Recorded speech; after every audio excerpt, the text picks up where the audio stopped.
We're offering this presentation because a lot of people are talking about parts these days. And even Gendlin talked about parts. But of course, yes. There have been certain misunderstandings about parts and felt senses. And we're here to clear up all those misunderstandings. At least we're going to work at it a little bit, you know. We try hard. Parts and felt senses, are they the same? Are they different? Do they need to be treated differently? Actually, we believe yes in all of those cases. Yes, yes, yes. Yes, yes, yes. And why are parts important for focusing? Why are parts important for deep change process? Got some nods here. People are with us. They're with us. Good. All right. Well, Excellent. It all started when we had been focusing for many years, and many things had resolved and moved on for us. However, some areas were stuck. Oh, that went too far. Come on. Why said it? That's interesting. Okay, we'll just get on with it. Okay. I can say I offer German translation. All right. German translation, ich mache die deutsche Übersetzung, wenn ihr die App wenn ihr das haben wollt. So if you want, yeah. There we go. All right. So some things had not changed, even though we'd been focusing for years. Yeah. I mean, I kept feeling really bad about myself. I kept going to the same place over and over and over again. And absolutely nothing changed there. I mean, okay, little things changed. It shifted a little bit. But I'd turn around and the next day, oomph, there it would be, back again, and feeling just as bad as ever. It was very, very confusing, very, very frustrating, and very, very disheartening. It's like, does focusing work? Am I completely wasting my time? Is this never going to change? All those kind of feelings were swirling around inside of me every single day. It was awful. And I wanted to write a book, at least one book, that would help people feel better and move forward with their lives.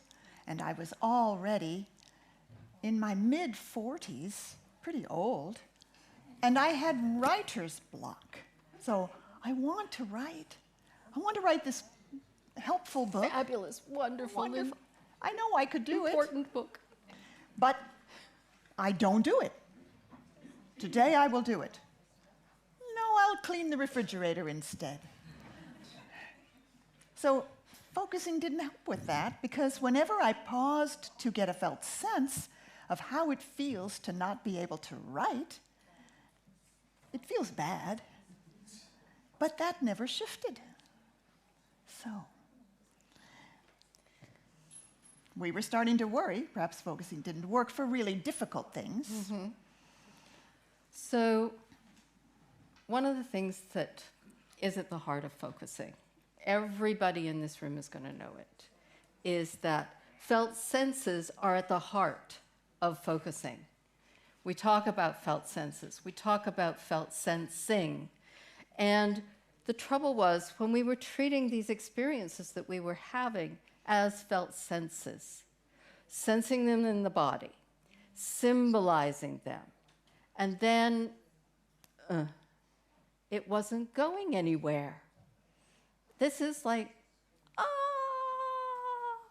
what are we going to do with this?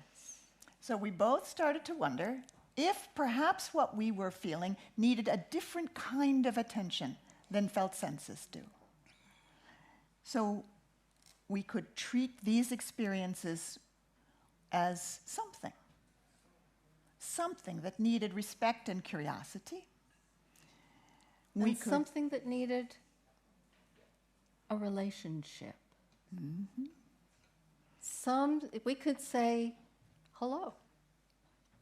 We could say, oh, hello. I can sense you are here, and I am here with you.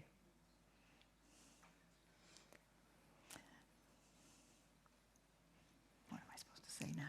You're supposed to say this bit. Oh, okay. Oh, okay. So I could say, there's something in me that feels bad about not being able to write. And I'm saying hello to that. And I could say, I feel like I've been kicked in the stomach. Maybe there's something in me that feels like it's been kicked in the stomach. So I'm saying hello to that. Let's mention one of the places where Gendlin talks about parts. This is from his book, Focusing Oriented Psychotherapy.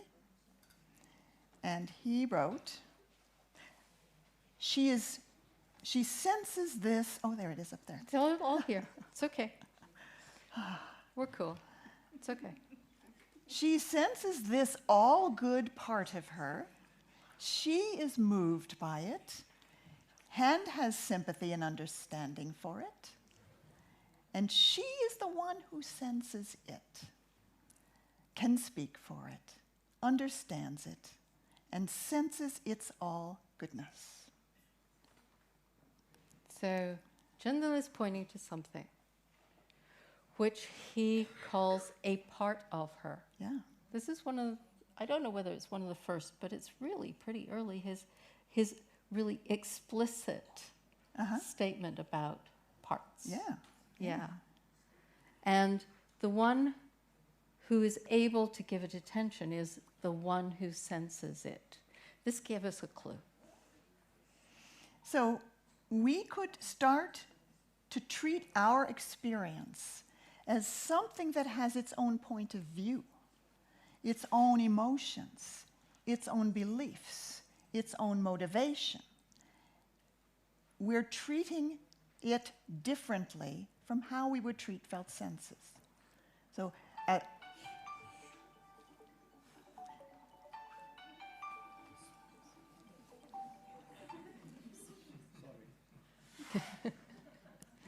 Give us a little bit of a jiggle. as a felt sense, we describe it and check the description and sense there is more than that description. But we wanted to treat these experiences as having their own motivation, their own point of view, their own feelings. And in fact, that's what worked to bring change. It was really only when we got compassionate and curious about that part from its point of view, how it was for it, its worldview, its feelings, its emotions, its connections with the world, that things began to change. I started to sense this place in my stomach. And I got, oh, yes, it is feeling like it is being kicked. And that gave us another clue, which was, who's doing the kicking? So already we have an intricacy, a complexity. There is something being kicked, and there is something inside me that is doing the kicking. And so therefore, I can be curious about both of them. It's not me that's doing the kicking. It's not even a nasty inner critic that's doing the kicking. It's something in me, and I can be curious. And something similar happened when I treated the longing to write a book as something in me. It began to be obvious that there was another something that didn't want to write. And I didn't feel that in my body, but I was able to make a guess that it must exist and invite the one that doesn't want to write into a relationship, be with both, and that's where the real change came from. So we started to refer to all of these somethings as parts. Parts. Which made it a lot simpler than the something in me all the time. You know, there's a way in which they have a kind of form or substance, and they have they continue over time. You can have a sense that, oh yeah, there's this part of me, like there was this part of me that was felt like it was being kicked. And I felt it over and over and over again. And there was this part of me that was doing the kicking, and I was able to get in touch with it over and over and over again. They stayed stable over time. So, of course, not everything inside of you is a part. This is why we're up here, is that it's so easy to get kind of totally parts-oriented or totally felt sense-oriented, and then you mush everything up. We want to make some distinctions here so that it's easier for you to be able to recognize, this is a part. It might need this kind of attention. This is a felt sense. It might need this kind of attention. So we want to make a little bit more clarity about this whole thing. Let's take a moment together and let you have an experience, perhaps, of what we're talking about. So you might be, if you like, to follow along, you might begin by being aware of your body.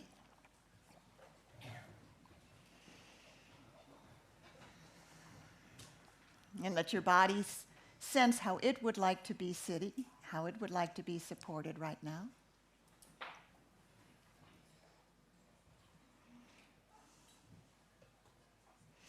And maybe sense into the inner area of your body.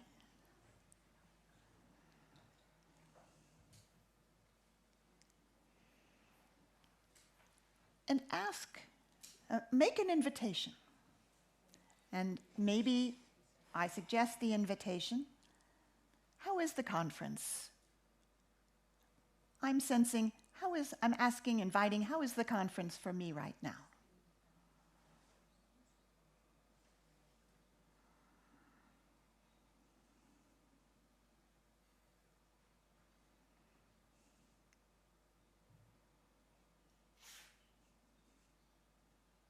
It takes a little time, and you begin to be aware of something.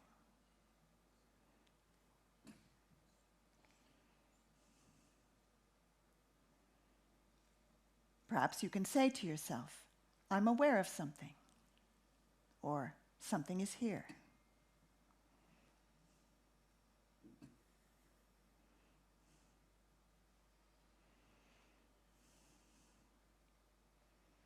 Notice if what you're feeling has a body quality, you feel it in or around your body.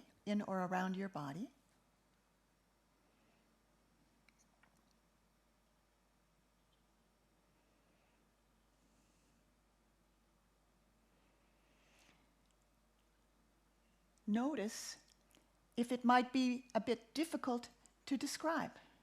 How would I describe this?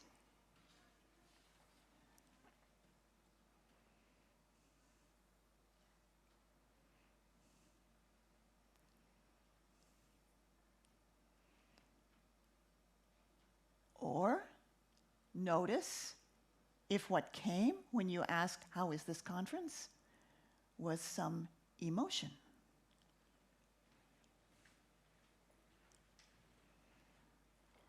Scary, or overwhelming, or wonderful.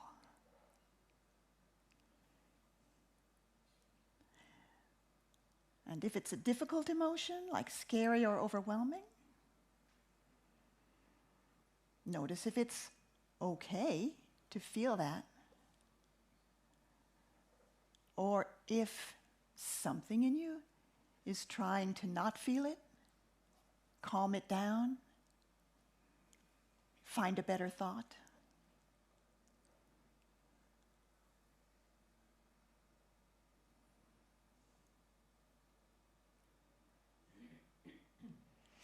And if you have something emotional or something that doesn't like that emotion, let's practice saying, hello, I know you're there. to each one of those. Hello, I know you're there. Hello, I know you're there too.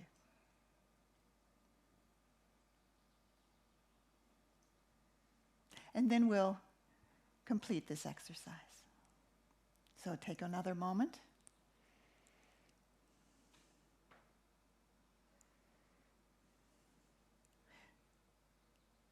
And take another moment to acknowledge what has been, what was here, and begin letting awareness emerge into the room around you.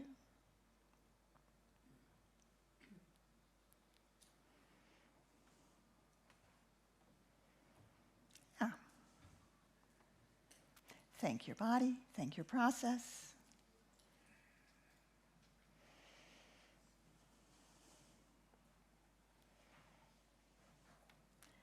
When you feel something hard to describe, but it doesn't even really have its own emotion, that's more felt sense-like. And when you feel something emotional and something else not liking it, those are more like parts.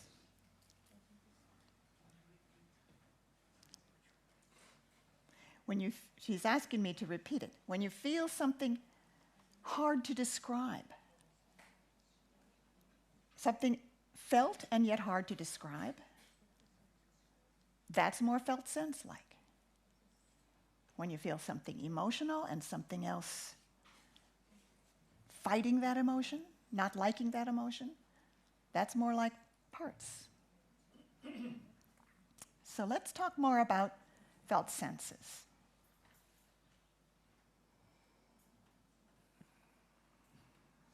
Felt sense, it's like a poem,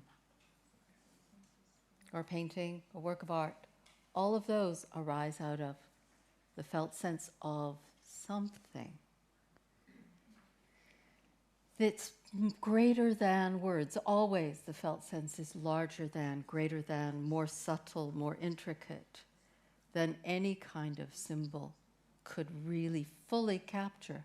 But there are those moments, those moments when you get the right word, you get the right brush stroke, you get the right movement, and something changes, something further is possible, some deeper understanding, some opening occurs.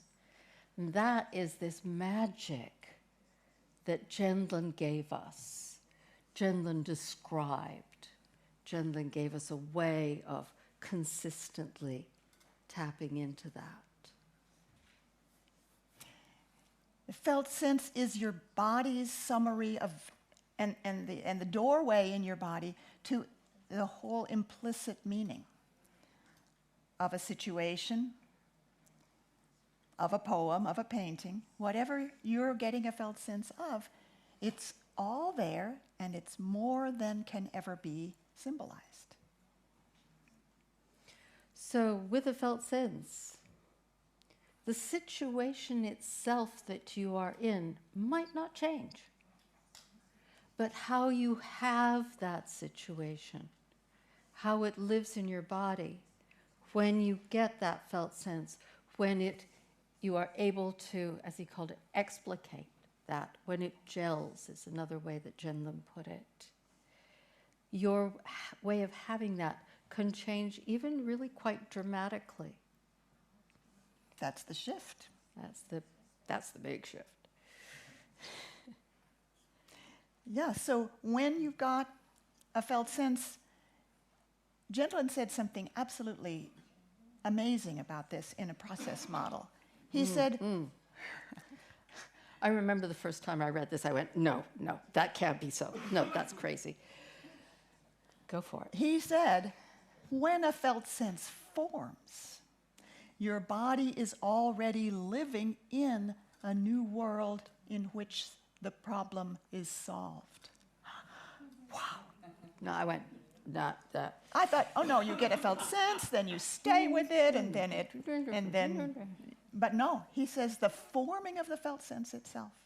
Yeah. And also in focusing oriented psychotherapy, he says the forming forming of the felt sense means how you are becomes how you were, and it's there in front of you, and you are the new living that is ongoing.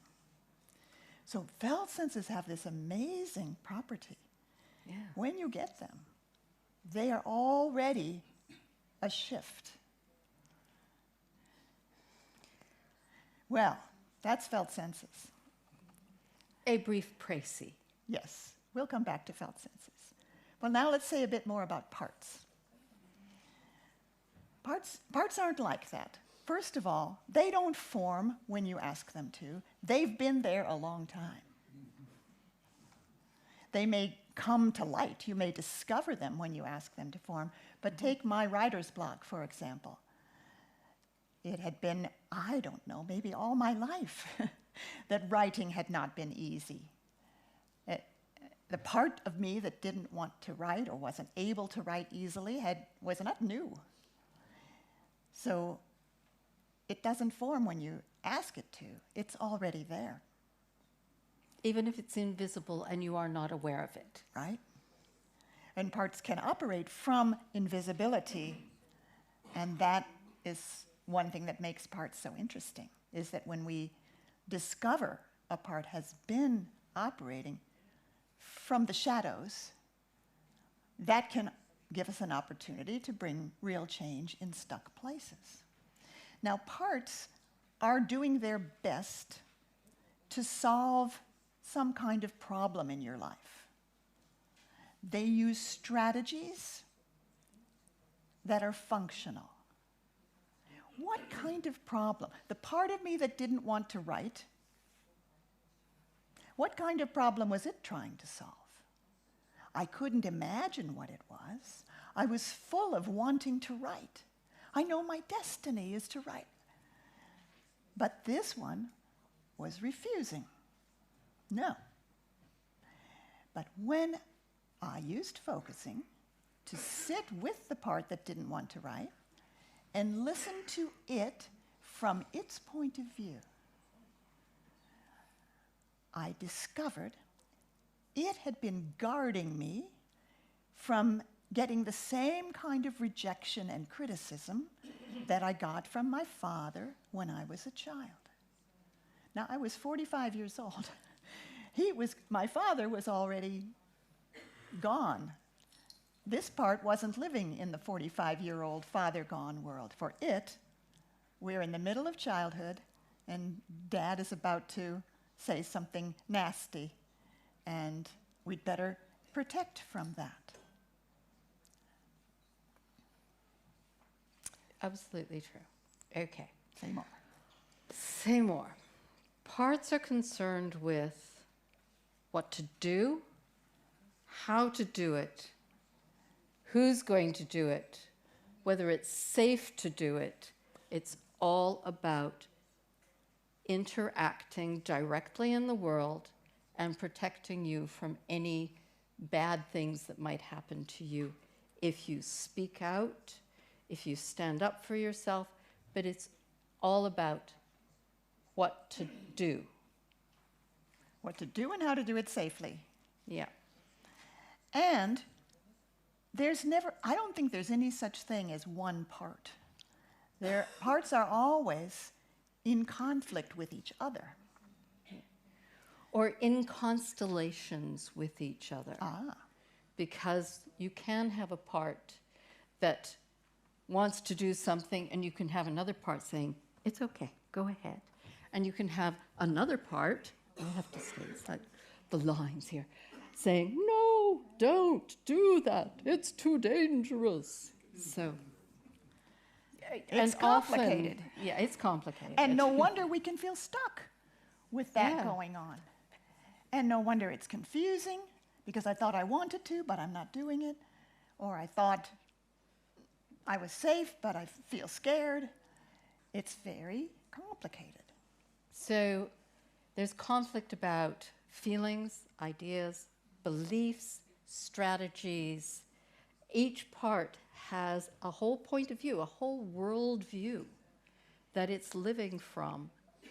And then another part inside you has an entirely different worldview and idea and belief and all of that, and they are trying to live together in this same body. It can, it can get pretty crowded in there and pretty confusing, right? Okay. Okay, Now- well, I'm sure you'd like us to say more about felt senses contrasted with parts. Okay. This is about felt senses in parts. It says so up there. And they are different. Here's how they're different. Oh, this is what's so exciting. I can't bear it. So I'm going to run this thing. Okay, so felt senses are slow. They don't come right away. You didn't have a felt sense this morning that you still have. The felt sense comes now, and it comes slowly. Parts are quick. They have to be, because they're trying to protect you from something. Or get you to do something. They've or- already got you by the time you notice them. Felt senses give a wide perspective. The felt sense is the whole feel of something, the holistic sense. Genlin describes a felt sense as a holistic sense. So felt senses are wide, and parts are narrow. A part has a narrow view. It's single-minded. There's something it wants to help with or prevent, and that's what its tiny mind is focuses. focused on. Yes. Focus. Different kind of focus. Focus. So a felt sense would be vague and unclear at first. You know what that's like. I can't describe this very well. And a part,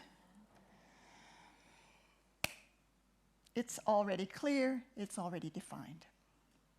I mean, it might take you a little while to get in touch with it, but once you do, it's like it's got sharp edges in its muddiness. Felt senses form freshly. And Genlin emphasized this a number of times. The felt sense is what forms when you invite it. And we've told you the quote from a process model where he says, the forming of the felt sense changes everything. Well, that doesn't happen very often. The inviting of the fresh sense to form is not a frequent occurrence. You have to really invite and sense.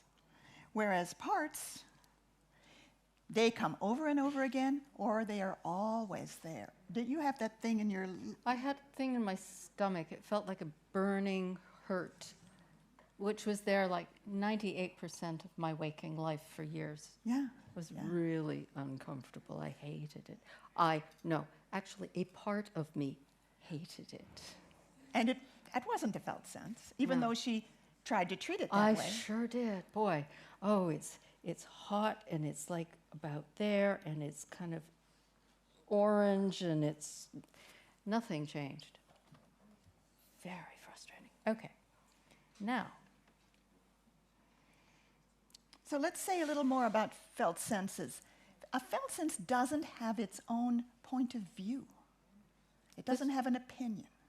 This was something that was really like mind-blowing for us. It really helped us to get the difference. I've been muddling up this thing that has a point of view with a felt sense. Felt senses do not have their own point of view. Hang on to that one. It's good. Parts have a point of view. In fact, that's really what they're all about. A part it's an advocate for something. In fact, it can be very passionate about what it wants to have happen and what it wants to protect you from, to the point of view of getting very, very anxious if it's not able to accomplish what it wants to for you.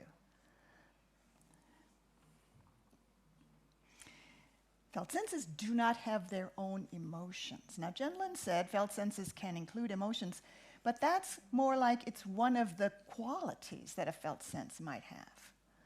But for it to have its own emotion, for it to be sad, we've started to feel those are parts. Yeah.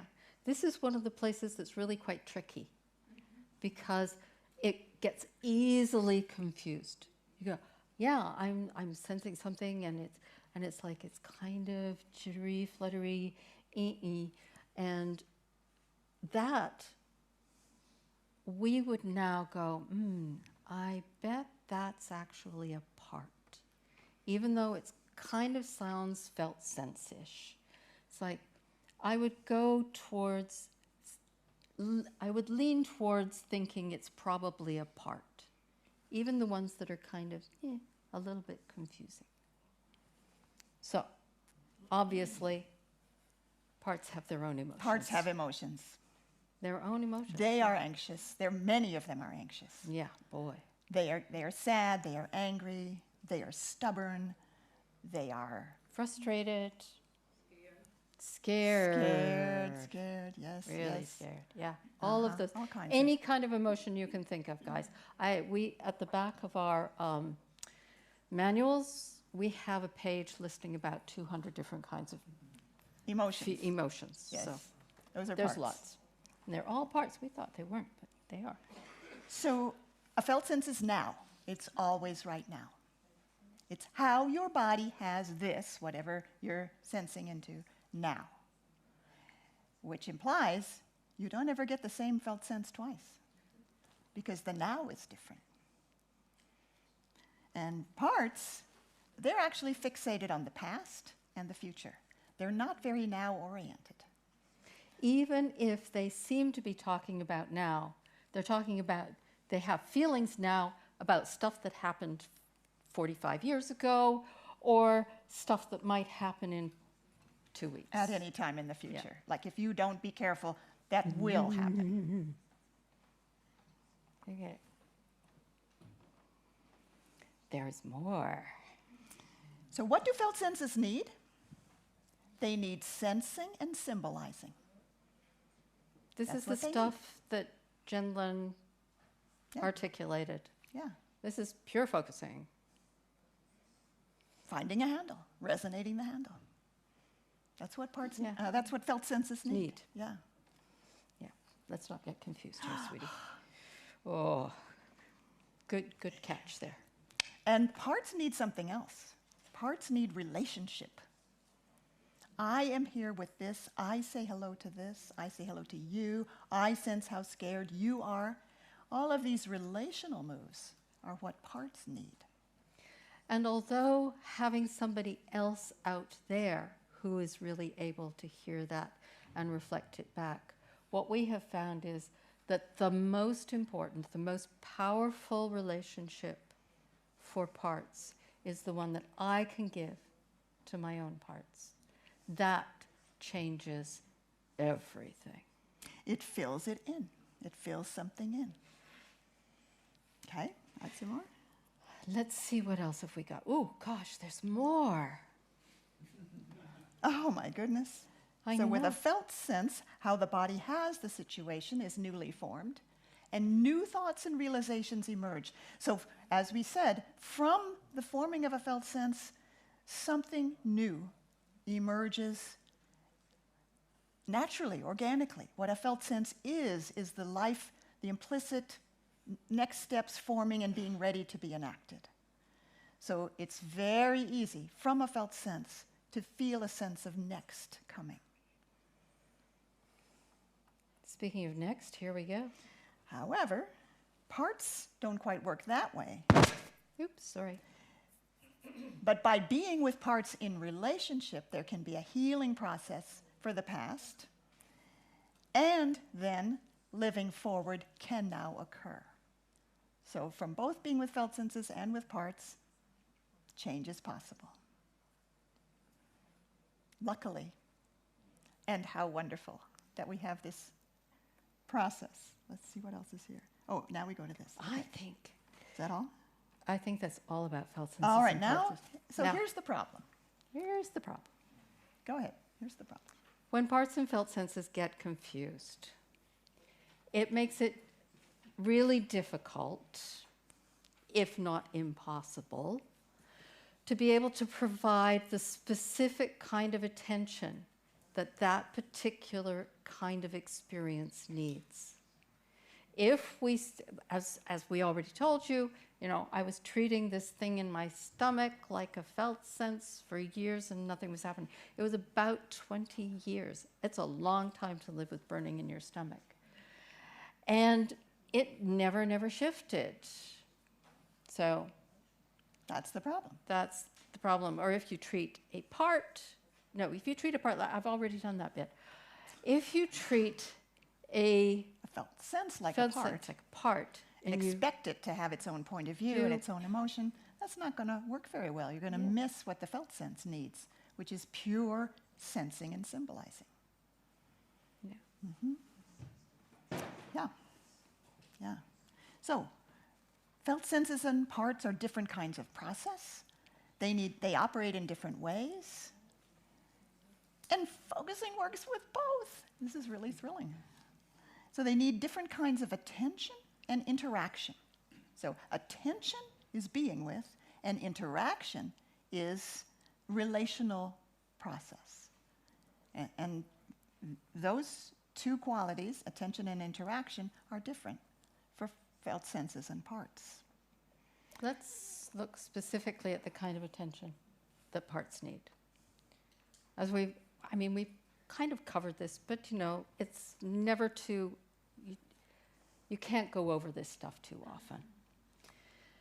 They need you, parts need you to be there, interested in them and their point of view, from a place of empathy, openness, curiosity, and without bias or preconception about how they should be or what they should turn into or how they should change.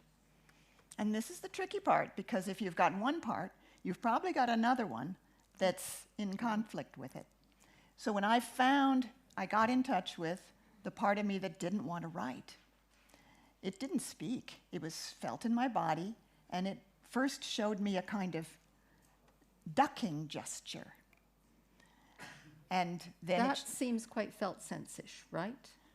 This kind of, it doesn't seem very partsy right now. But as I stayed with it, then it showed me images from my childhood of my father verbally abusing me when I was being expressive. Okay, hold on there, kiddo. Don't knock me out. I'm being expressive. I know, but it's too much.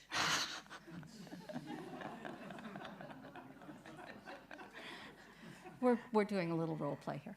Hello, I know you're there. I'm worried about getting hit in the head. I sense that you are worried about getting hit in the head. You're not wanting that to happen. Oh, you bet. All right, yes. Oh, God, I feel better already. I've been heard. So I'm with the part, I remember being with the part that was showing me images of my father, and something in me wanted to say to that part, but he's dead now. You don't have to keep stopping me from writing. Luckily, I had a focusing partner, and her presence helped me not do that. And instead I said, I get how worried you are that will happen again. And if I had been clearly aware of this other one that wanted to make that one change, I could have also said, I know you're there too. So, hello, I know you're there, from a place of not trying to make anything change.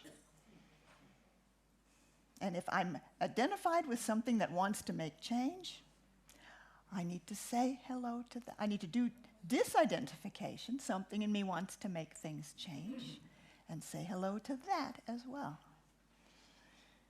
And parts need attention and empathy for how they're feeling.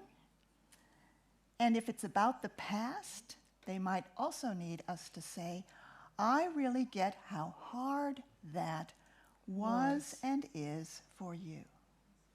So the part sometimes is carrying the pain of, well, let's say in my case, what happened with my father.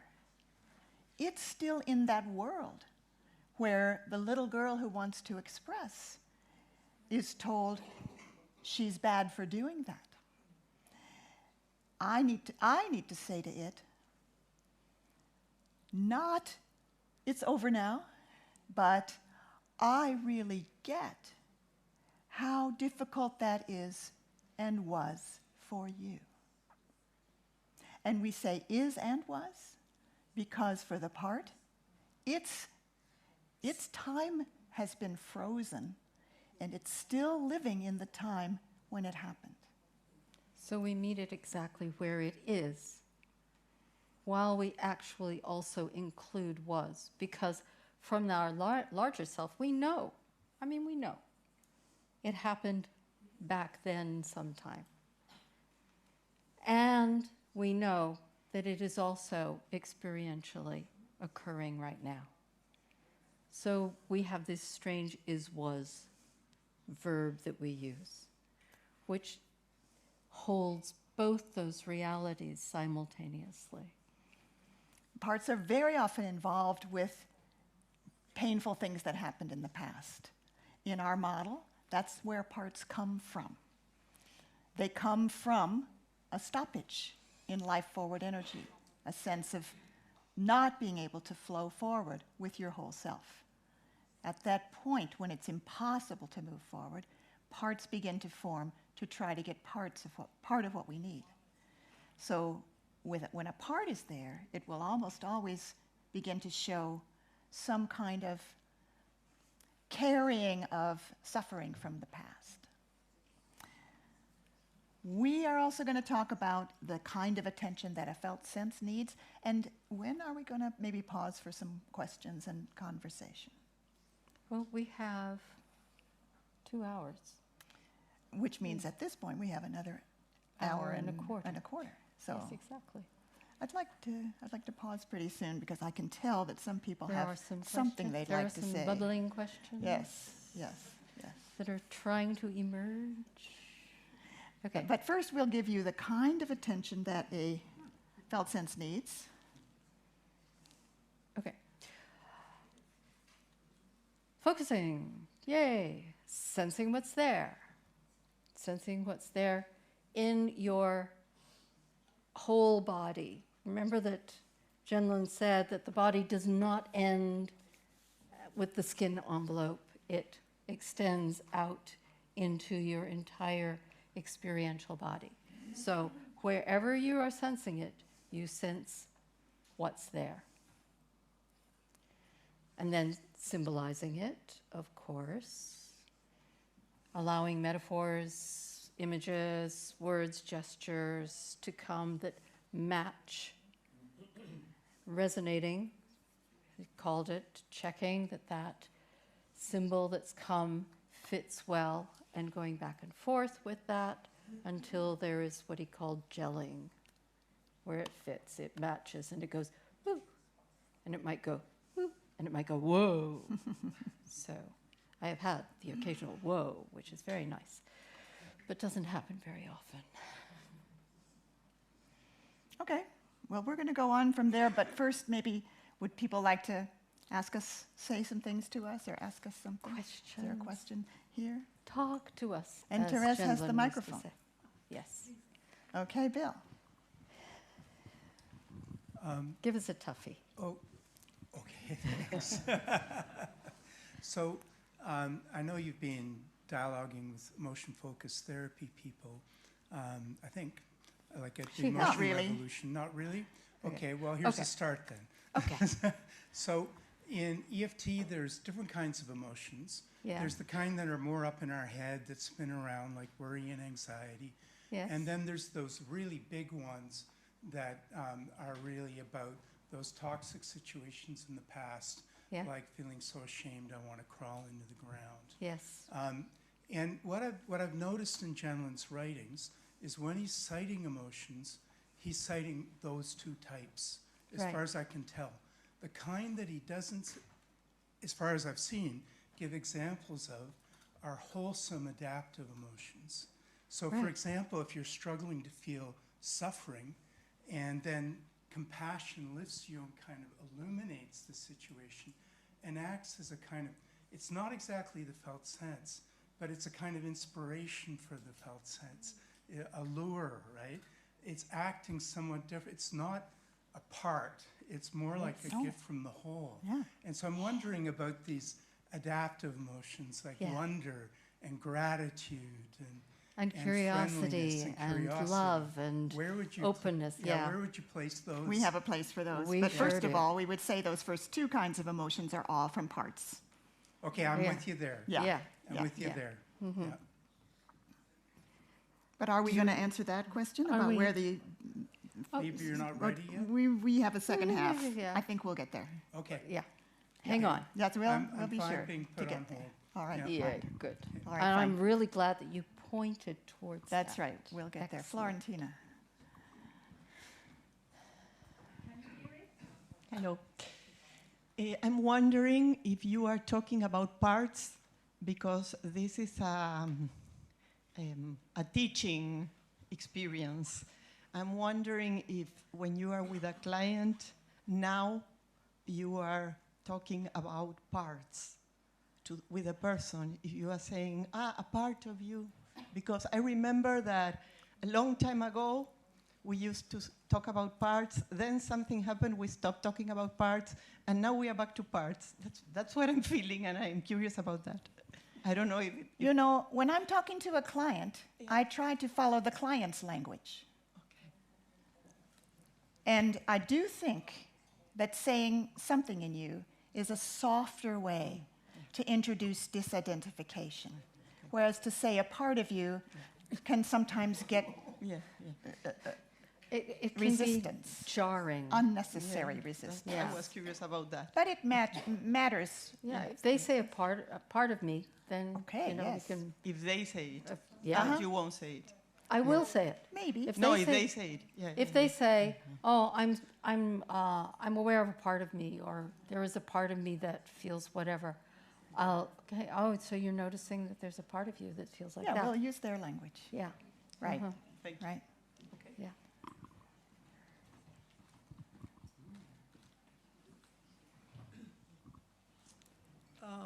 I have a question.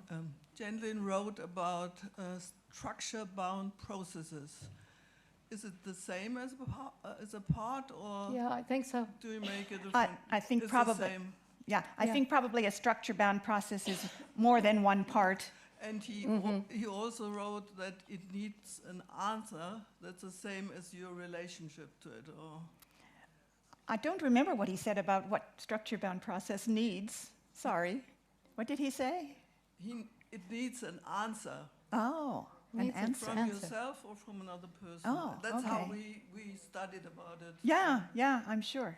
I think it was in theory of personality change. It was written down. Right, and he gave an example of if I don't like authority, then everybody I meet who I perceive as an authority, I treat them all the same way. So that would be a part of me that doesn't like authority. And we think what that needs is to say hello to that. Yeah, that's an answer, isn't it? Right. That is a I kind of guess it answer. is. Yes. Yes. Okay. Whoa, way at the back. Oh, someone is closer. Okay, Therese, Okay. go ahead. You choose. Okay. I tried in English.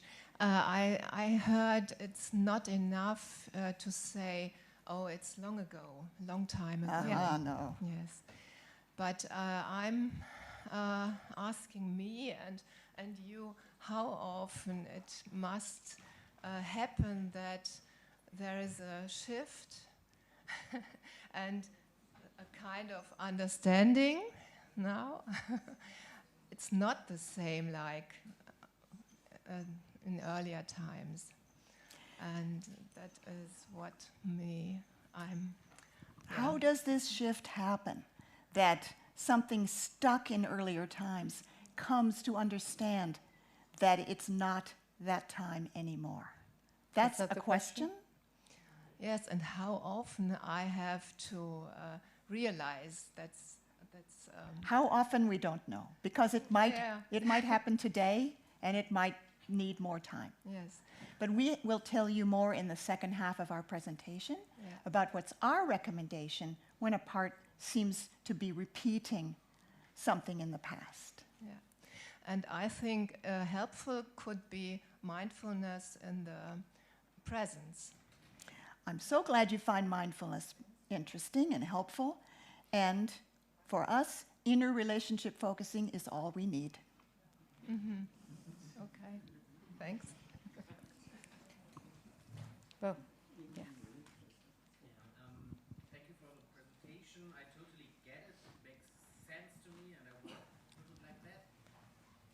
And there's another application from Jean Gentlin, TAE, where I'm not an expert, and I don't know how much you can say about it, where they treat the felt sense apparently a little bit different, because they say in the beginning you let a felt sense form, then you do things, and then you get back to it. And this is something I don't understand. If a felt sense forms freshly, how can I go back to it? Can you Yes, I say can. something about it? I can say something about that. With TAE, I did a week of TAE with Jean several years ago. It was wonderful.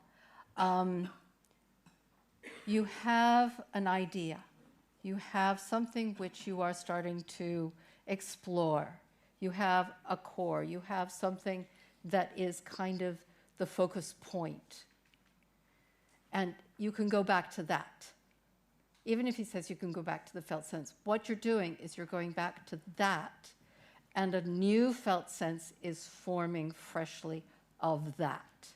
So you can do that over and over and over again, and it will always be a little bit different, a little bit new. So there you go. You heard it here. So someone in the back Okay. row, and then we'll go on. Yeah. Oh, we're As Li- much as we Li- want to- Li Ming yeah. will be next. Yeah. That'll bring the microphone to the front.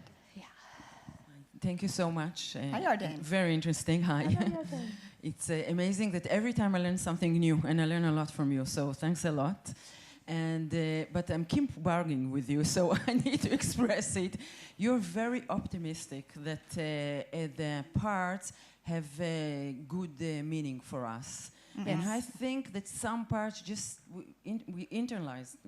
We just got it. There is no reason. If I was born like that and my parents were like that, I am like that, and without no reason.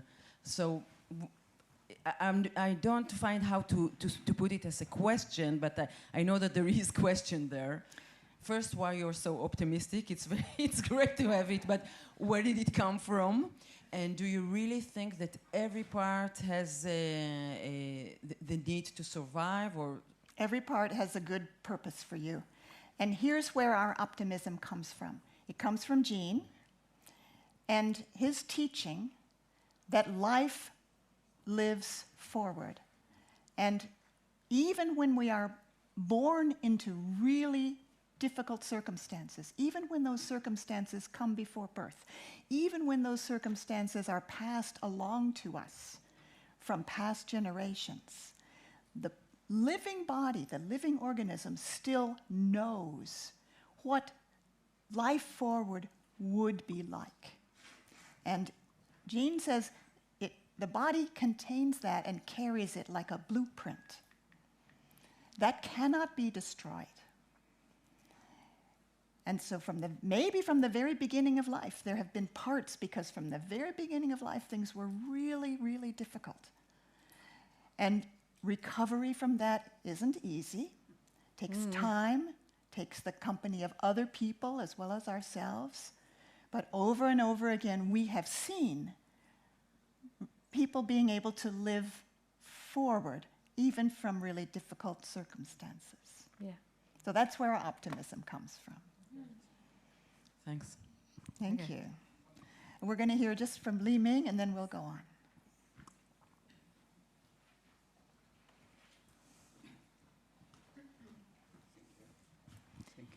Shall we offer them a 5-minute break? Excellent. I want to check something. Okay. Okay. Until now, I learned inner relationship focusing. Yes.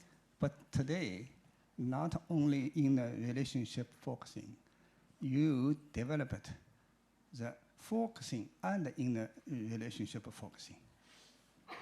You talk about felt sense and part. Yes. So I want to check.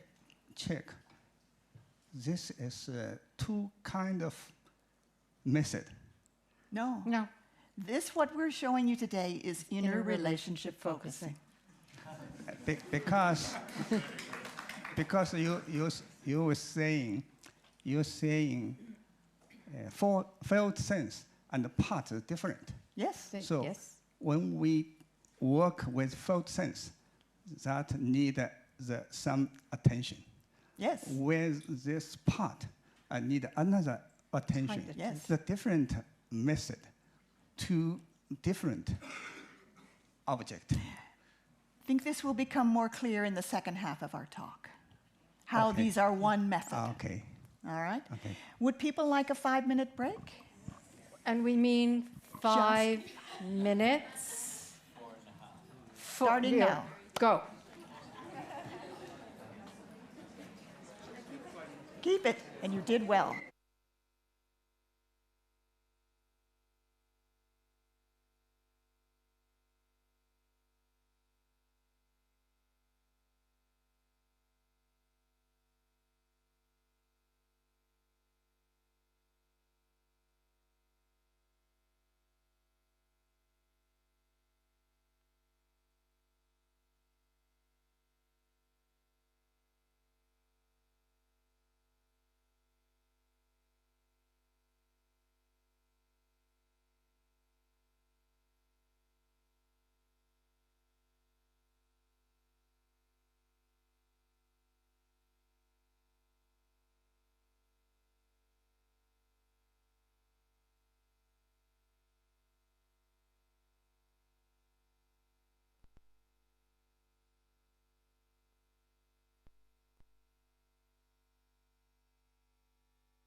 I love my bells so much.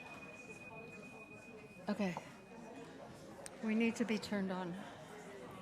I don't know if we are yet. Okay. We need Monica. Up. There we go. There she is. Yeah. Here we go. I believe the next thing.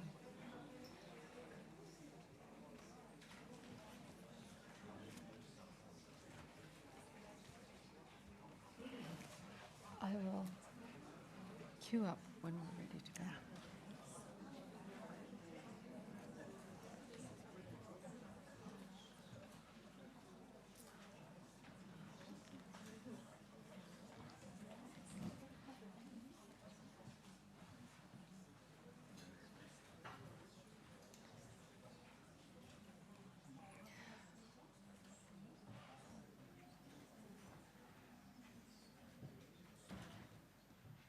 Okay.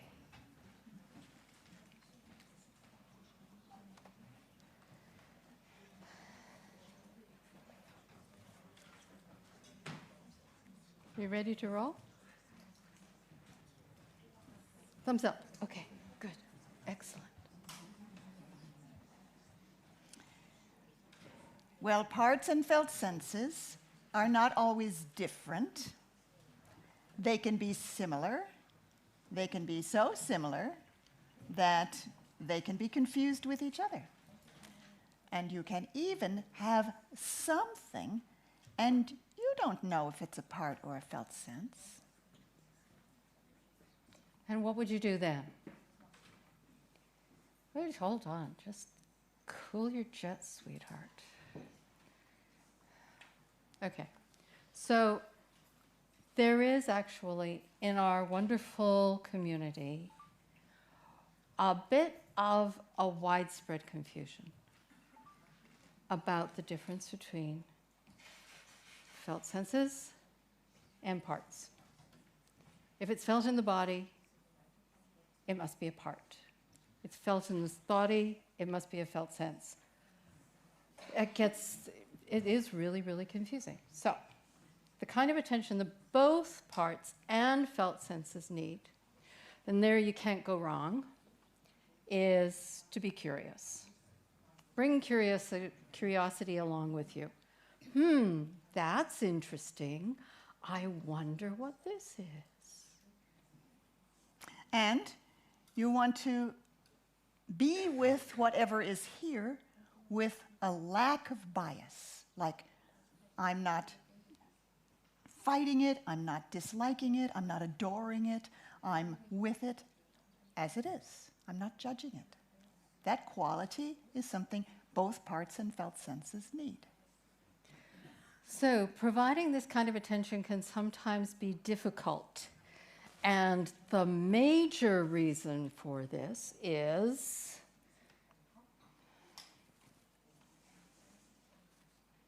we're going to get there in the end. It's okay. Being identified with a part. When you are identified with a part, you have a hard time being curious and non-judgmental toward another felt sense or part. Parts pretty well always have opinions about other parts. They say, oh, I hate that critic. It's so mean to me. I want it to go away. I just want it, or I hate that burning sensation in my stomach. I just wish that it would go away. I keep sending it light and good thoughts, and it still doesn't go away. Can you see the problem with that one? Yeah. So, it's another part. Wanting to be helpful. Oh, yes, we wanting have. to make things better. We have very many But helpful it's a part. parts. Yes. Oh boy, do we ever.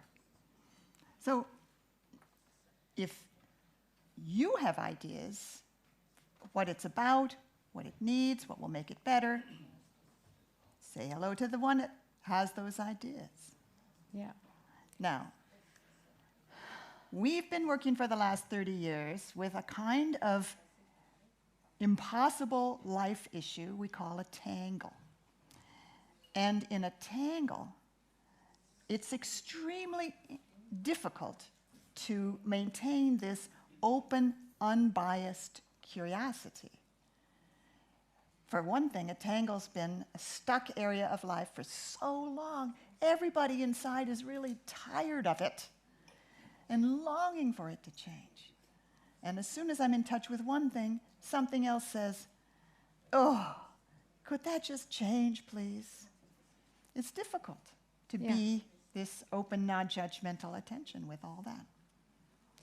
And the problem with being identified with a part is that when you are identified with a part, you really cannot either sense and symbolize a felt sense, because you are not actually, you don't have a space, in a way, for the felt sense to form. Or you're identified with a part and you're trying to manipulate what's going on inside of you. You're trying to change it. For a felt sense to form, you need a clear space. Gendlin knew that. Mm-hmm. We have a difference with him about how to get that clear space, but we completely agree that we don't get a felt sense at all if we have a part that we're identified with, and I have to solve this problem, and the felt sense has to come. It doesn't work at all. Yeah. So, even though parts and felt senses need different kinds of attention, the good news is that what they both need can be provided by you. When you are not identified with a part. So, and we call that self-in-presence. Self-in-presence. Self-in-presence is our name for the ability to turn toward anything that's in awareness with friendly curiosity. And it provides the environment in which felt senses can form and parts can receive the quality of attention and relationship that they need in order to be able to heal. It's like one size fits all here, guys. You cultivate self-in-presence and you are ready to roll. You're ready great to be with either parts or felt senses. We're such big fans of this concept of self-in-presence. Yeah. All right. Well, it turns out in our method called untangling, we've developed 5 ways to develop and strengthen self-in-presence, and we're going to tell you about them. 5 ways. 5 ways. And with cultivating self-in-presence, we have 3 further sub-parts, sub-ways, sub-processes. So it's like, whoa. It might sound like a lot, but actually we're going to break it down a little bit so it's not totally overwhelming. Yes, we're going to take it step by step. And really what's important to know is that self-in-presence is not an object, it's not an entity, it's not something you have to find or search for. We like the word cultivate because that's like in a garden. There might be a small plant, but we treat it in such a way that it grows into itself. Yeah. Okay. And so, yes. Shall we do the first bit? There we go. We call these the 3 pillars of self-in-presence. They all start with the letter R in English. Well, that's pretty cool. Yeah. This is the real 3 R's. For anybody who likes that That's kind it. of silliness. The first is resourcing. And resourcing is something you can do all the time. Right now, you could do it this second. In fact, we're going to take you through an exercise where you do some resourcing. But even before we get to the exercise, you can feel your feet and feel your seat and feel your breath. And that's resourcing. We might remember a great conversation you've had recently, or a great meal, or a beautiful walk. And as you remember that right now, you're also resourcing. And that helps cultivate self-in-presence.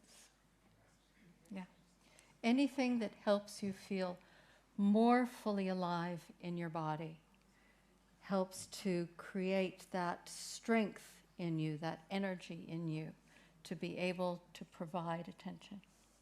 So, resourcing is fabulous. Something you can do during a session or all the time. Yeah. Knitting, napping, dancing. She's a real knitter. Oh, you aren't wearing your knitted thing today. No, because No, you needed something different. That's I know, right. you can't wear the same thing every day. all right. So the next one is Oh, recognizing. Oh, God. Yeah, get with it, girl. It's okay. the next one is recognizing. Recognizing is noticing you're not self in presence. Happens all the time. Yeah. I've just gotten something happened. I made a mistake. I can feel and then I recognize my ideas about having made that mistake and the history with mistakes has shown up in me as a part, and I've gotten identified with that. And now I recognize I need self in presence now.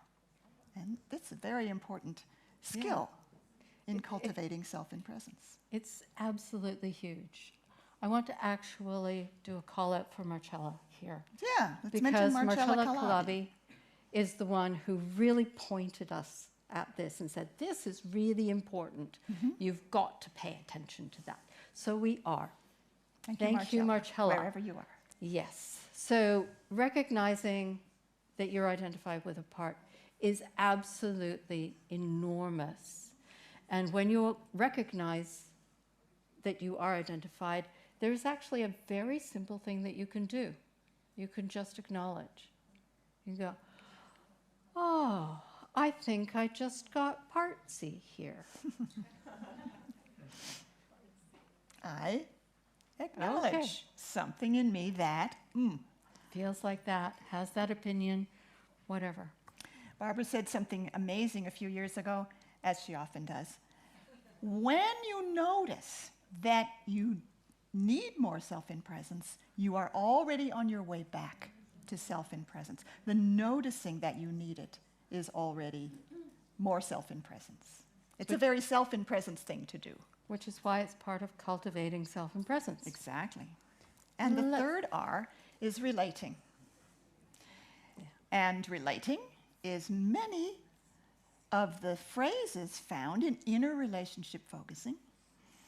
And by the way, I'm saying hello to it. I would also like to give appreciation to the person I first heard say hello to something, B.B. Simon. And I'm saying hello to it. I'm sensing what kind of company it needs from me. I'm going to sit down and just be with it as it is. I'm sensing how it feels from its point of view. Those are relating moves. And when we do them, we're not only relating to a part, we're also growing our self in presence when we do so. And so many sentences in, let's say, self-guided focusing, I am with this now. They have I and this. I'm saying hello to it. They have I and it. So the sentence itself holds the relationship. And that is the relating move. And what's really lovely about this is when a part comes and you relate to it, the part itself has helped you be more self in presence. It's a real win-win. We love it. Yeah. So let's do some resourcing, recognizing, and relating right now. Would you join me? If you want to. Sense if it would feel right.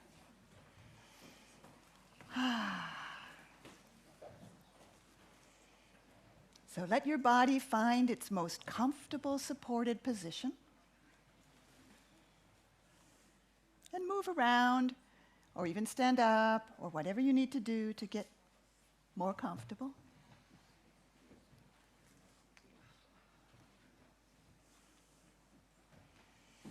And take some time to sense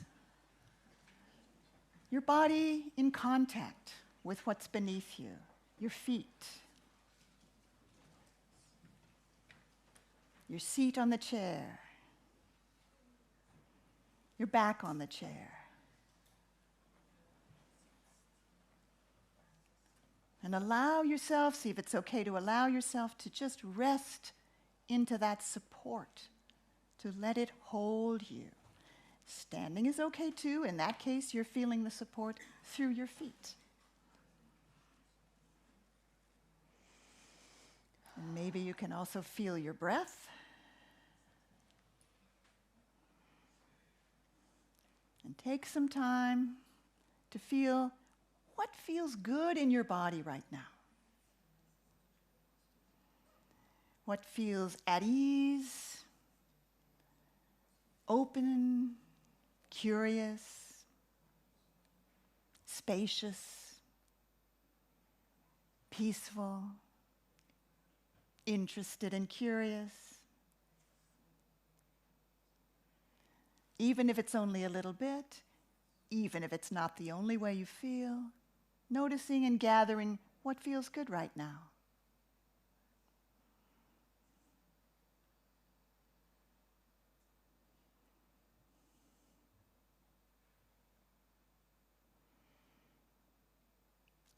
Now letting your awareness come inward, sensing the inner area of your body that includes your throat,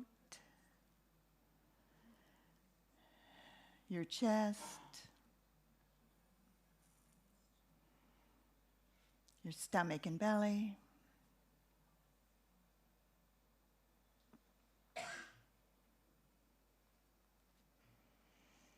You are arriving in the inner area of your body. And you might say to yourself inwardly, I am here.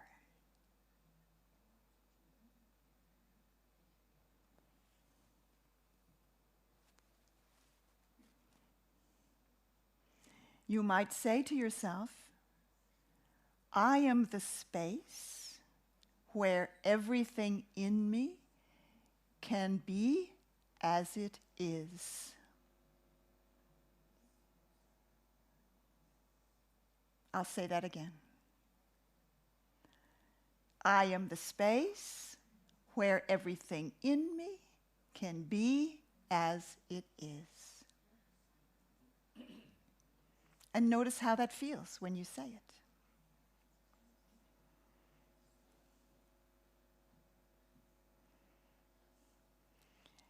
And from you being that bigger space, take some time to notice and invite if there is something in you that needs some attention right now.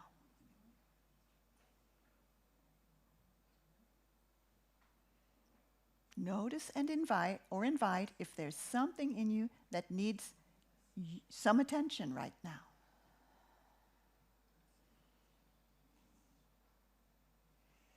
It might be a body sensation. It might be an emotion.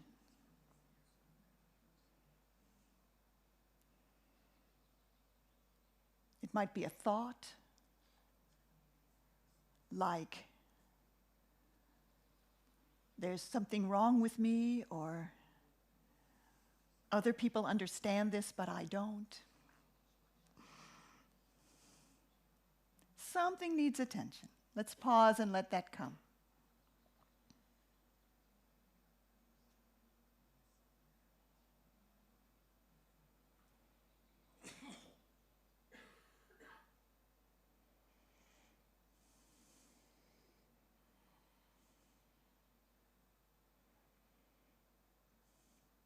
And when you begin to be aware that something is here,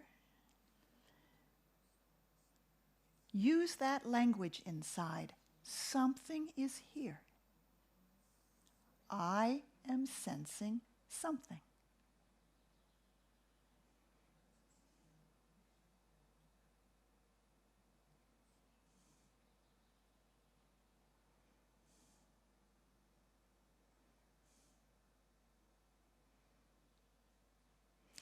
Now you might say to it, hello, I know you're there. hello, I know you're there.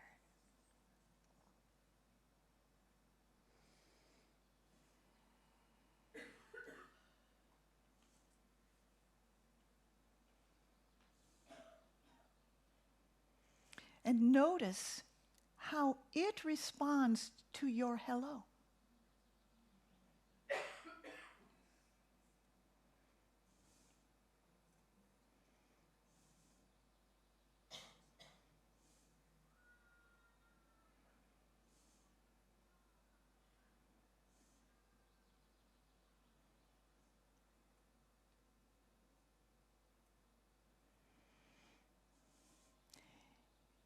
If it doesn't feel like it even cares, if it's not the kind of thing that cares if you say hello,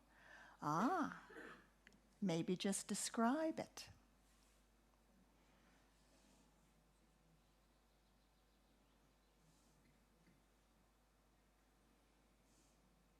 But maybe you can tell that it's responding to your hello.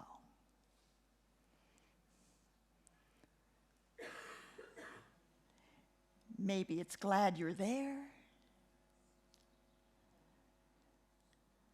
Maybe it doesn't trust you.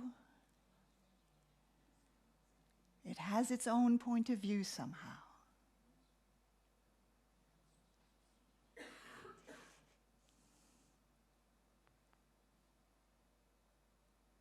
And if you sense it has its own point of view, and you can tell how it's feeling from its own point of view, wie es sich fühlt, then you can say to it that you get it. I get, I understand, I hear. You're feeling that way right now.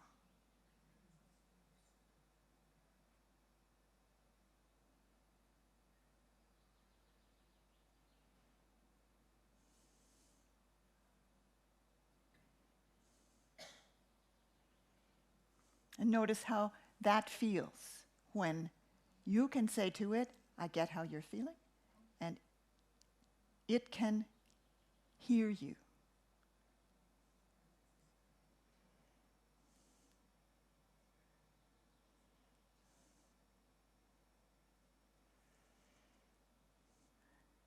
We'll bring this exercise to a gentle completion, but first we'll leave a little more time for whatever needs to happen for you.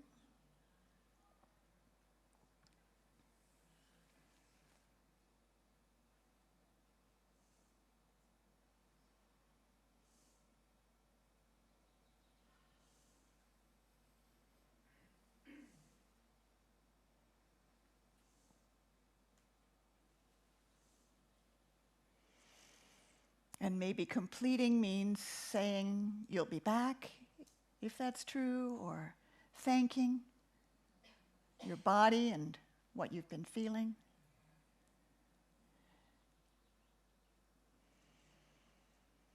Beginning to feel the room around you.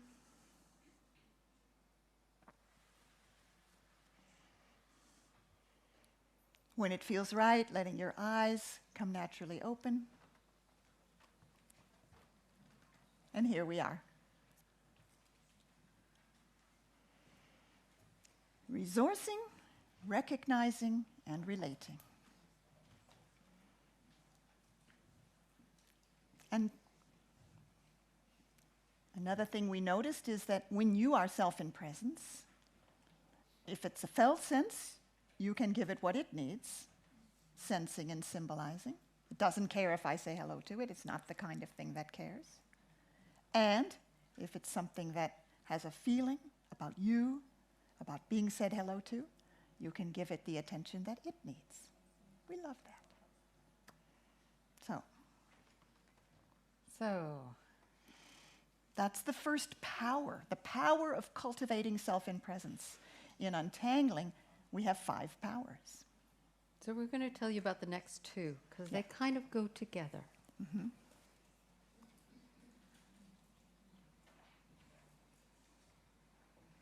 Power number 2 is the power of and. I love the power of and. I do too. Yeah. Because it creates a wide space where everything that is in your awareness can be noticed, acknowledged, and welcomed. So it's not, there's this, but it doesn't like the other one. It's, there's this, and it doesn't like the other one. Very different quality to that. And there's one that's worried that they're just going to keep fighting with each other. And there's this other one that's really fed up with the whole thing. And on we go. So, and it can get sometimes, and there's a part of me that's going, oh my God, there's a million of these, and am I going to just keep falling into bitsy pieces and not know what the hell to do with all of this? So, and I am here with all of that. And I am here with all of that.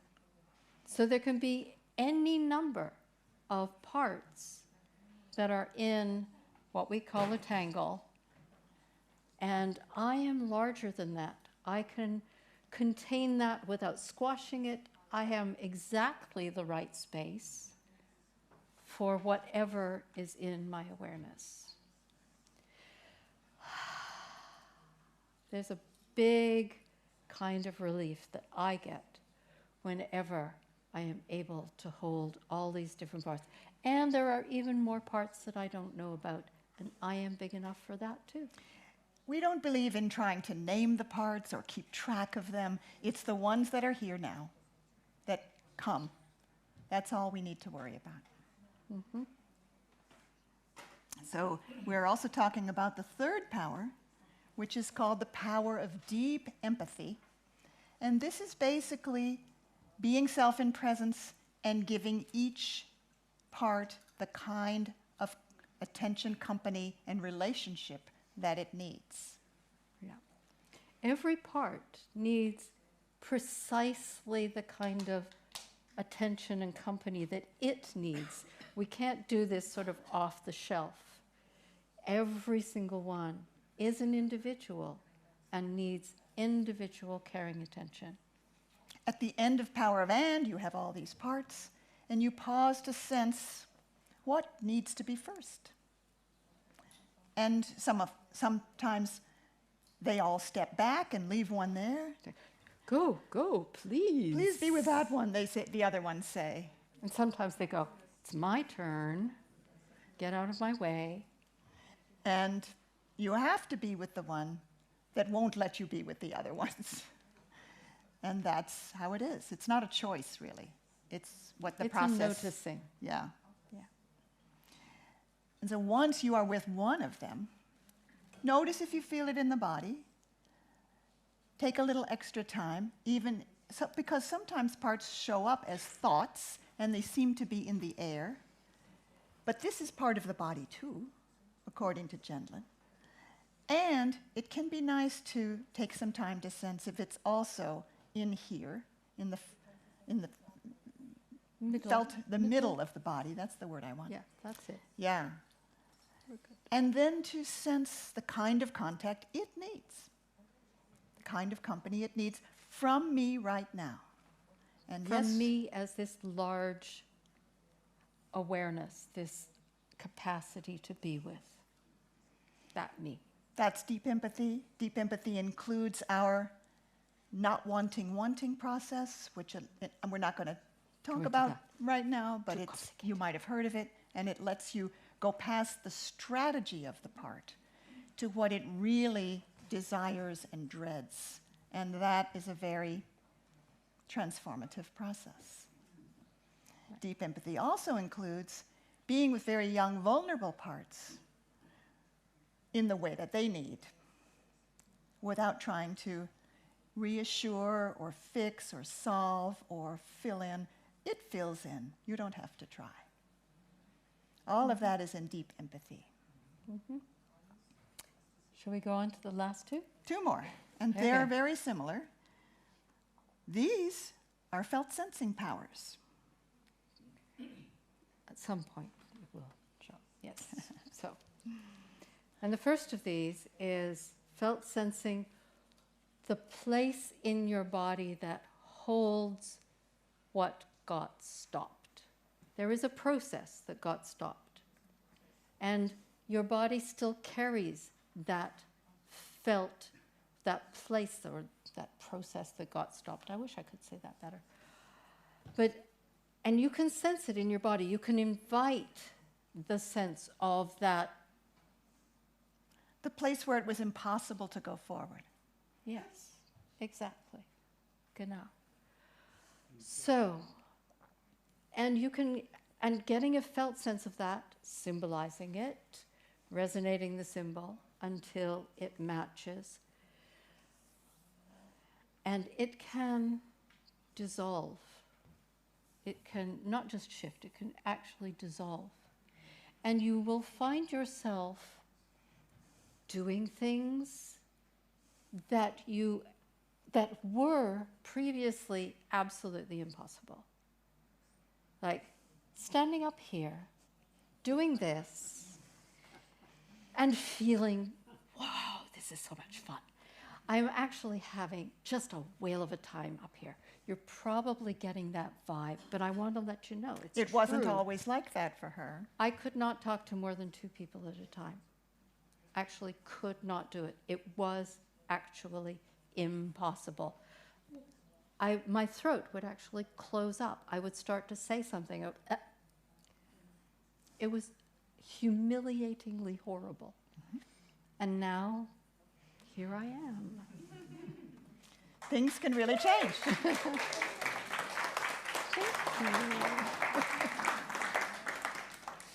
So we have another felt sensing power. Yeah. And we call this the power of felt sensing it all. So we had all of these parts, and there's even more, and there's the way this tangle relates to other people, and there's how it shows up in my life. And we can pause, and instead of going into a part, being with it deeply, so that's a vertical process. Or being with the felt sense of the stoppage, which is also a very precise, and could call it vertical process. This is a horizontal process where feeling the whole of the tangle and everything that's involved, we invite a felt sense of that. And super cool things can happen from that. Mm-hmm. I remember once spending a week doing the deep empathy and the power of and being with childhood parts of mine. And finally, on the last day, Barbara guided me through this power of felt sensing it all. And I got a felt sense. And I found a description for it, and it took about 20 minutes to describe it. And that description, it was like a cushion made of silk, made of pink silk, in the shape of an arrow facing forward. And when I got, it took 20 minutes to get there. When I got that, my whole body changed, which can happen when you have a felt sense and you get the just right description. And that, after that, my life changed. But I still don't know, what did that have to do with the problem? And that's one thing we experience with felt senses, is that we get one and we describe it and it makes a change, but that it would make logical sense, no. Let's not even try for that. It really doesn't make any logical sense. No. So the felt sensing it all is another of our powers. Yes. Well, we're near the end of our presentation, so we'll have time for some questions and to make sure we've come back to the questions we said we'd come back to. But we just want to kind of have an overall. We want to say this: when parts receive the attention that they need, they dissolve back into the whole self. So you never lose anything. Parts don't have to have new jobs. They don't have to give it up to you to take care of. They don't have to be unburdened. That was a bit partsy. Well, part of me would like our work to be as well known as IFS. That's true. Yes, and we All do right. have things. Anyway, Anyway. we'll go past that one. Anyway, In other words, all of the strengths that you have developed, that a part of you has developed, because your parts work hard for you, and they have developed over the years certain capacities and abilities. You don't lose any of that.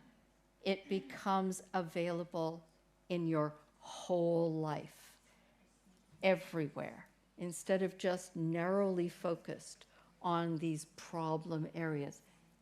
Everything. Our memories, we get our memories back, actually, in many times. You remember stuff that happened, but it's a memory.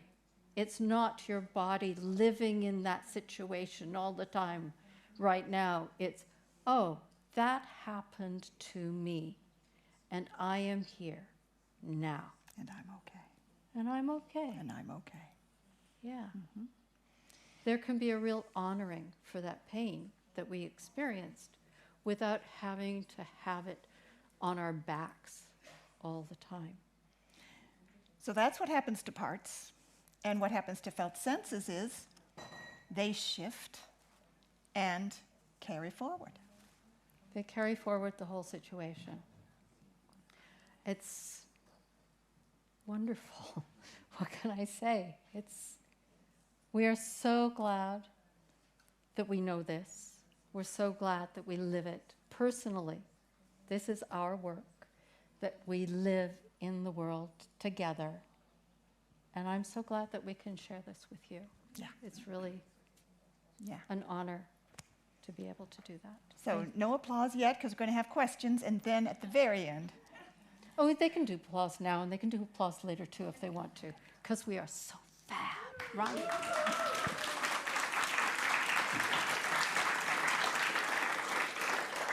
Yeah. All right. Okay. So I'm remembering Bill's question about what is the place of these fulfilling, life-forward energies, like, well, that's a translation, Mike. Okay. Sorry about that. What is the place of feeling more? Have you got a clue now? What were the adjectives you used? Compassion or Yeah. wonder, Yeah, compassion, wonder, gratitude. Yeah, Who feels joy those and things? playfulness and excitement and fullness and all of that kind Who of feels stuff. those Aliveness. things? Who feels those things? You. You do. Self in presence. Yes. And the more you're self in presence, the more capacity you have for feeling those, And living those. expressing them, experiencing them in the body, and so on. Yeah. It's what Gendlin terms living forward energy. And living forward energy is available and released to move forward from focusing, from both felt sensing and being with parts. Yeah. Okay. Was there another question we said we would get back to? We Or got is it? there another question? We got it. All right, so Okay. there's more over there. Way over there.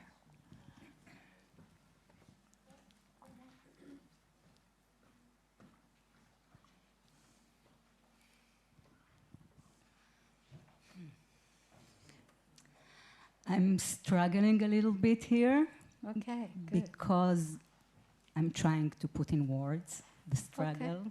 Take your time. Thank you.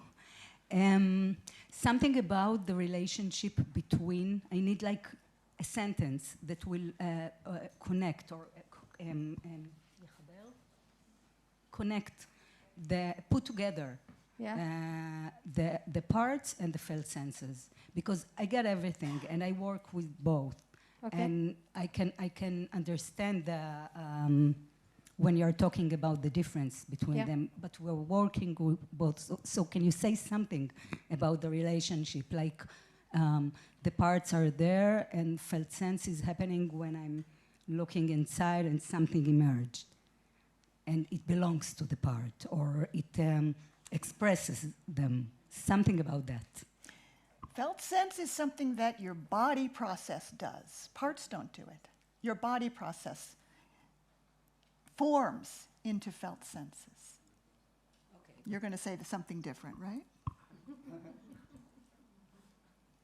I'm not sure that puts it together. No, I didn't say put it together.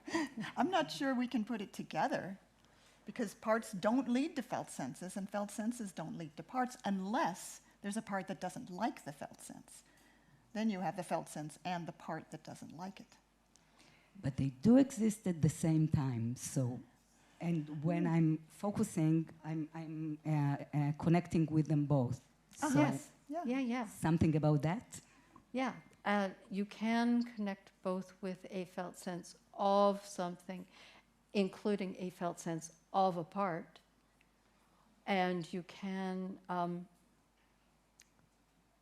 there was the end of a sentence there somewhere, but I'm not quite sure where it went.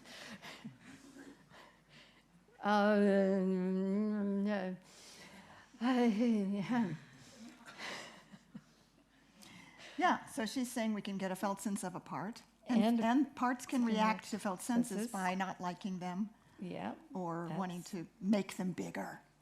So or they hang relate. on to them. Yeah. Or have them change. Yeah. Yeah. And what we're really about here is becoming sensitive to, this may be a felt sense. Therefore, the way I am with it might need to be like this.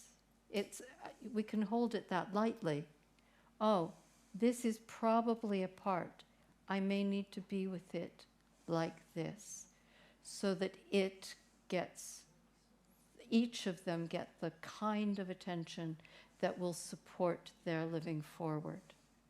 And the only way to do that I know is to cultivate self-presence and be grounded in that. And that's what connects them, if there's a connection. Does that help? Okay. Thank you. Yes, hi. Yeah, I'm here. Okay. Same place. When you were demonstrating the part, so you were doing this kind of a movement. I don't know if you remember. Yeah, something like that. And I was thinking, well, is this part will do the same movement each time when you refer to it? And if not, is it not something like a felt sense? Because you're saying the part are stuck in the past, so each time you will relate, he will say and do the same. But actually, when you are relating to a part, you do it now. And this part is meeting you and this subject right now. Yes, so that's another way parts and felt senses are different in that you are with them both right now. And no, they're not always the same in the strategies they're using. Because when you be with a part, the very fact that you're being with it can shift the amount of anxiety it feels. And when it feels, for example, when a part feels extremely anxious, it might grip you by the throat, or it might say really mean things like you should die. But after you spend time with that same part, it relaxes enough so that it says softer things. And so the strategies parts use change because we're with them. Otherwise, they don't. Otherwise, you wind up doing the same thing over and over and over again.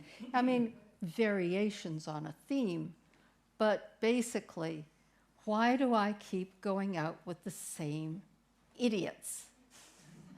Why am I always finding these people that treat me badly? You know, and it's mysterious, but you know, anything that gets repeated like that, those kind of situations, that's parts driven every single time. There are nice men in the world, I know this. But you know, why do I keep finding the awful ones? But you don't see this movement, like the part is no, doing, not as necessarily. a felt sense? No, we're acting it out. No, but Yeah, you don't relate to it as a felt sense. I don't think. No, I maybe. would relate to it as a part. It's something that's ducking, or it's something that's trying to avoid. I mean, if there is a gesture that comes with the expression of that, it doesn't have to be absolutely exactly the same, but it will be the same kind of thing. Like it's the same kind of wanting to avoid, or the same kind of wanting to stand up for yourself and bop somebody on the nose, or, you know, it will be of of the same ilk. And remember, we said both parts and felt senses are bodily felt, or they may be. Yeah. So whether it's in the body is not the way to determining. tell whether it's a felt sense or a part. Thank you. Okay. Thank you. We have Li Ming, and then. Okay. She's in charge. She has She's the in power. charge. Yes. Whoa. I like it. So I like very much your description of the pink cushion, the description of the felt sense, Right. and also you said it doesn't make any sense. Right. And I think describing a felt sense is one of the most important things to relate to it. Right. And Yes. to get it more. Yes. But it seems to be a known language, these kind of qualities that are coming. And do you have any idea where this language is coming from? That doesn't make any sense. But that's resolving things. Because afterwards, the body is relaxed, the body is just in a different state. But do you have an idea what kind of language is it? So it doesn't have to be language. It can be images. Yeah, And I it mean can be- this. I mean the same thing. Okay. Where does the symbolization come from? Right. Is Yeah. that what you mean? Sorry. Where does the symbolization come from? Or where do the this symbols not come making from? sense. These are pictures, these are images, it is sounds.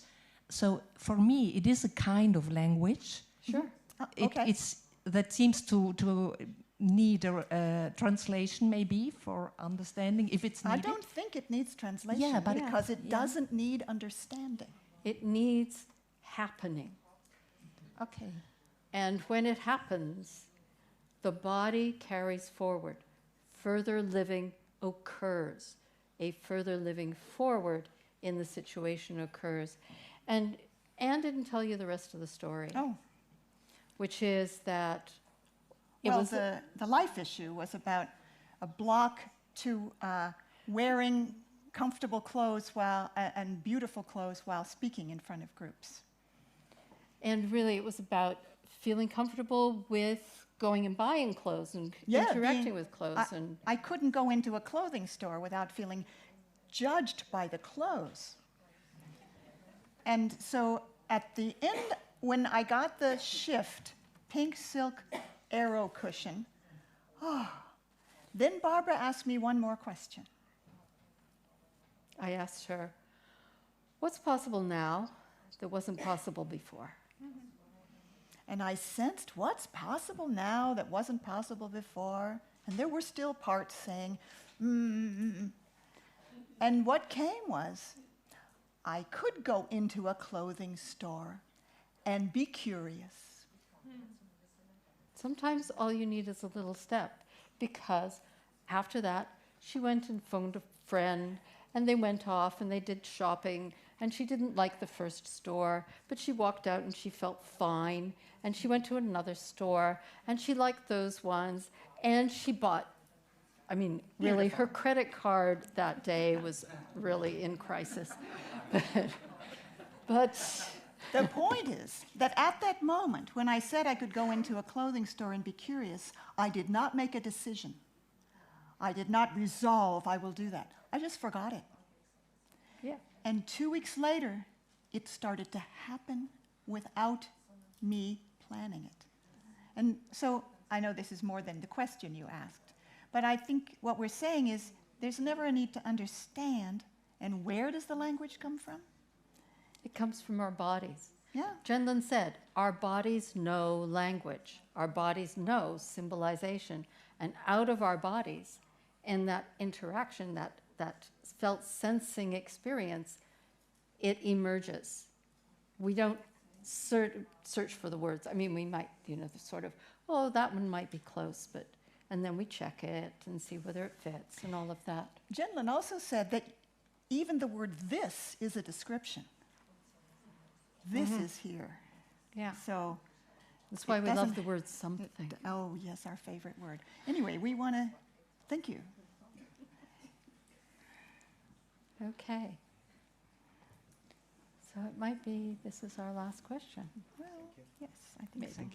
Maybe not. We'll see. I heard the two kind of sensing, two kind of attention.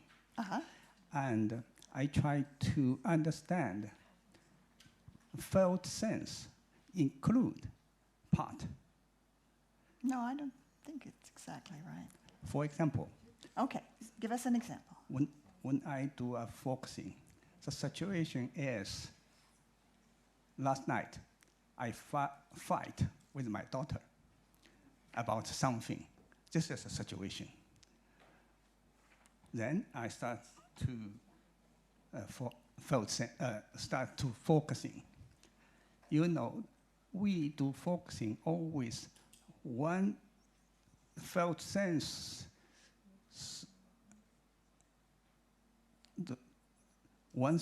felt sense aspect, and then aspect. The first aspect is the reality problem. And then second, also another problem. But into the third aspect, my mother appeared. And my mother always anxious to me, give anxious to me. I realize now I anxious to my daughter. So this is a part, or this is a part in felt sense, some aspect. It's a part in a situation. Whole situation is a fight with my daughter, daughter's problem. Yes. But in focusing is when we focusing different aspects of felt sense, some aspects is part appeared. So I do this aspect use the relation. But others, I do symbolizing. So after all this, then I wake up. Oh, so many things. I do this. I could not see the real my daughter because I used many things, injection to my daughter. This I think maybe I can understand the part can be an aspect of felt sense. So I can compare what you say all today. What I'd like to say in response to you, and Li Ming is talking about a situation of fighting with his daughter and how being with it took several steps, and then he realized his anxious mother was involved. And the question really is this a process that has both felt senses and parts?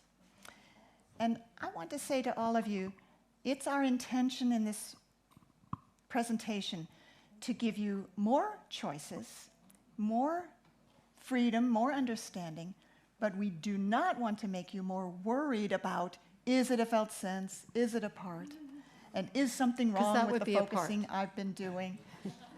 We want you to feel confident that what you're already doing that works is okay. You can keep doing it, and you can be curious. So,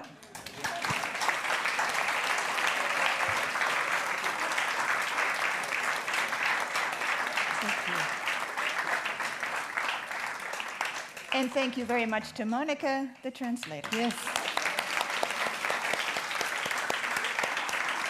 And to Gunther and Jan. Thank you for the text.